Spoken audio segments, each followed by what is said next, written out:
Hi, Pastor John of Calvary World Church, 7200 Roosevelt Boulevard, Northeast Philadelphia. Thanks for tuning in today and joining us on Feasting with the Word. Last two times we've been talking about Psalm 51 and David's sins that he committed against God. Yes, they were against people, but and David's penitent heart. That's why he was called a man after God's own heart, because he was a penitent man. He didn't leave those times of sin, times when he sinned against God in these two cases, in adultery and in cold-blooded murder. And he ended up being convicted of God, as we'll read, and then going to God and acknowledging his sins, agreeing with God that he'd sinned, and confessing them before him individually, and then asking God for his forgiveness. And whenever God sees a penitent heart, he always forgives. So just listen to some of the first couple verses here. Have mercy upon me, O God, according to your steadfast love. According to your abundant mercy, blot out my transgressions. Wash me thoroughly from my iniquity and cleanse me from my sin. David just crying out to God, have mercy. Don't give me what I deserve, God. Have mercy upon me for the sins, according to your steadfast love for me, O Lord. According to your abundant mercy, not giving us what we deserve.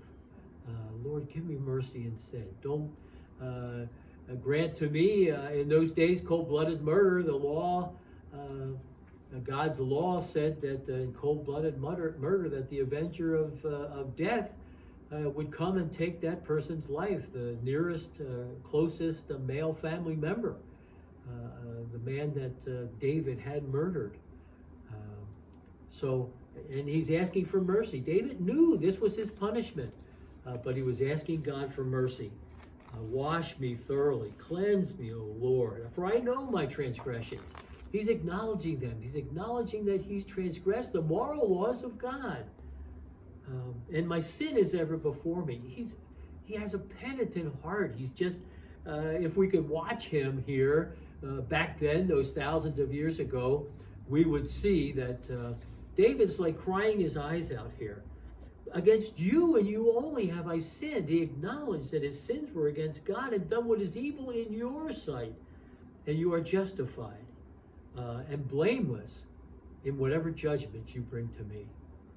And so this was the heart of a penitent man. This was the heart of David, an example for us from the Old Testament that we will do what he did when we sin, when we break God's moral laws. So we're going to stop there. Thanks for joining us today on Feasting on the Word. Until next time, God bless you. We're here on Sunday mornings, 10:30 every morning. We're online, Facebook Live as well, Sunday mornings at 10:30.